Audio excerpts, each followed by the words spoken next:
Okay, now for the last question and the last topic in paper 1, that is probability. And we've got here Peter's School for Boys, 250 learners in grade 12. The following information about participation in the sport was gathered. So these boys are playing a sport, and X is the number of boys playing rugby, cricket and soccer. So all of this information is put into this diagram. So just notice this: 125 boys play rugby, and this is where all of the students, I think absolutely everyone that's ever attempted this question, make a mistake. So it doesn't say 125 boys play just rugby. It says 125 play rugby. Okay, so if I have my intersection between rugby, soccer and cricket, then everyone in rugby is 125. So if they tell me that there's 23 that play rugby and soccer, then the number that I should put here is 102. Because, well, not really. There's 102 that's not in this category. And then, but let me actually do it this way. And let me show you. Let's start from the inner circle and work our way out with the type of information that they give me. So I've got my rugby. Okay, so there's my 3: rugby, soccer and cricket. And so the inner information, okay, that all of them play, so 18 boys participate in all 3. 23 in rugby and soccer, 26 in soccer and cricket, and 29 no. So in other words, this one is 18. 23 rugby and soccer, okay, but this rugby and soccer doesn't say play in rugby and soccer. Rugby and soccer doesn't, let me show it here. Rugby and soccer is all of this. There's 23 in this whole block here, but there's already 18 there, so there's just 5 there. Okay, 29 of them are in, sorry, 26 in soccer and cricket. 26 in soccer and cricket, but there's already 18, so there's 8 that is just doing soccer and cricket. They're not also doing rugby. And this is the one that they tell us X number of them. X number of boys participate in rugby, cricket and not in soccer. So that's X. Okay, and now we can see, okay, so this amount here, how many are only there's 29 not playing any sport. Okay, and there's 215 total. Okay, so the total is 250. Okay, so there's 125 playing rugby. So there's 125 playing rugby. Everything in here must be 125. So how many is just playing rugby? Well, it's minus the 5 or the 23 minus the X. Okay, how many is just playing cricket? Well, how many is there in total that play cricket? 96.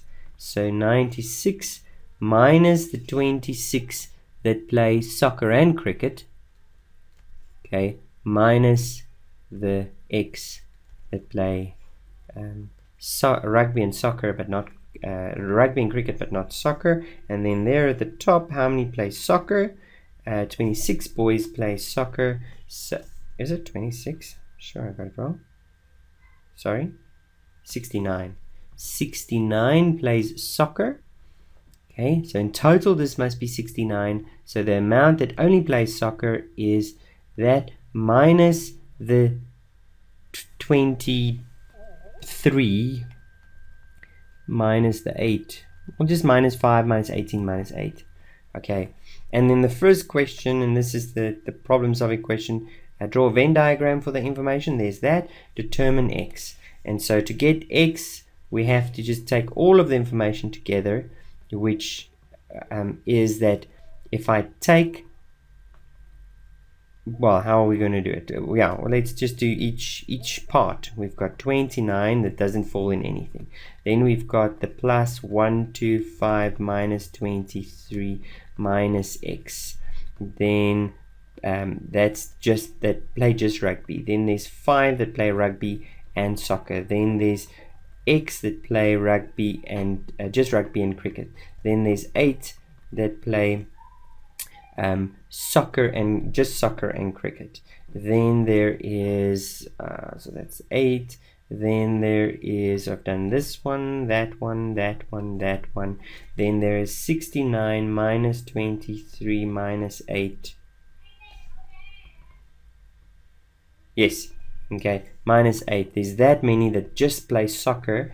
And then there's this one, plus 96 minus 26 minus x. Okay, so there's all the numbers, and all of this must add up to 250.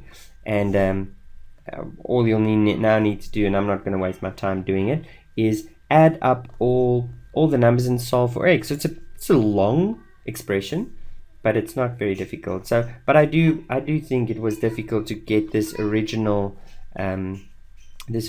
graph or Venn diagram. But once you got that one, it's not very difficult after that. Determine the probability that a learner in grade 12 randomly chosen is only playing soccer. Okay, so if we look at who's only playing soccer, we didn't need the value of x to determine that. So the person only playing soccer, that's 69 minus 23 minus 8. And so that is 60, is it 29? Okay, is it 20? No, 28. Let me try again. So this and that, so it's 38. These two together gives me 31. Okay, 38. So a person randomly chosen that just plays soccer is 38 out of the 250 boys. Okay. Does not play cricket. Okay.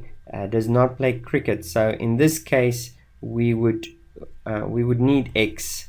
Can't remember what x was. I think it was 4. I don't want to do all these calculations now.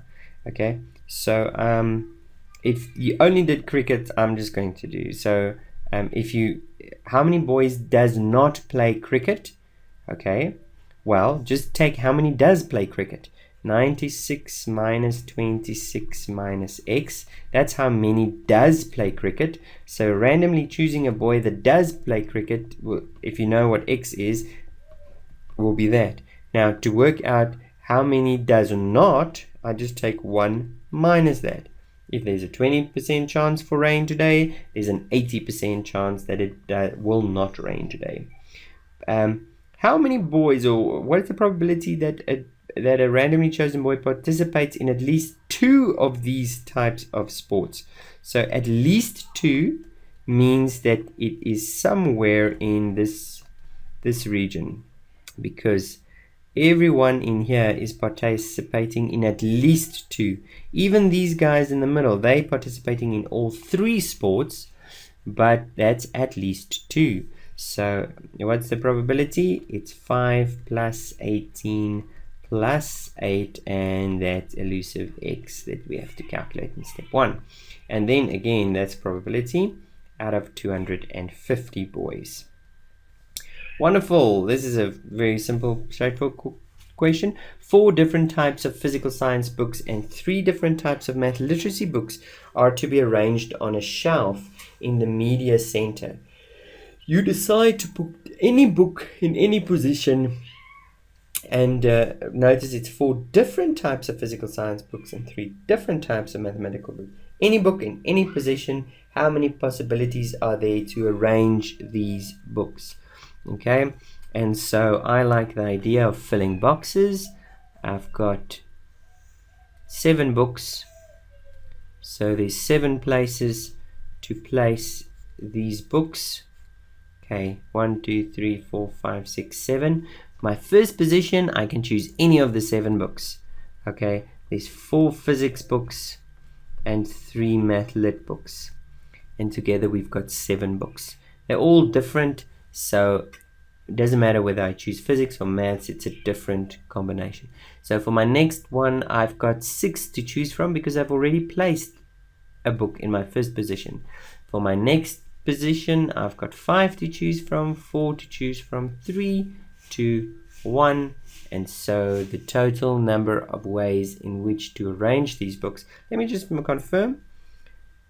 Books in 3 different types, minimum to be arranged on a shelf in the menu, and you decide to put any book in any position. Yeah, no, that's as easy as that. That's 7 factorial, which I don't know what the value is, 5,000 and something, I think. 7. There's a factorial in this thing. Yeah, here it is. Yeah, 5,040. I almost guessed it correct. And that's it.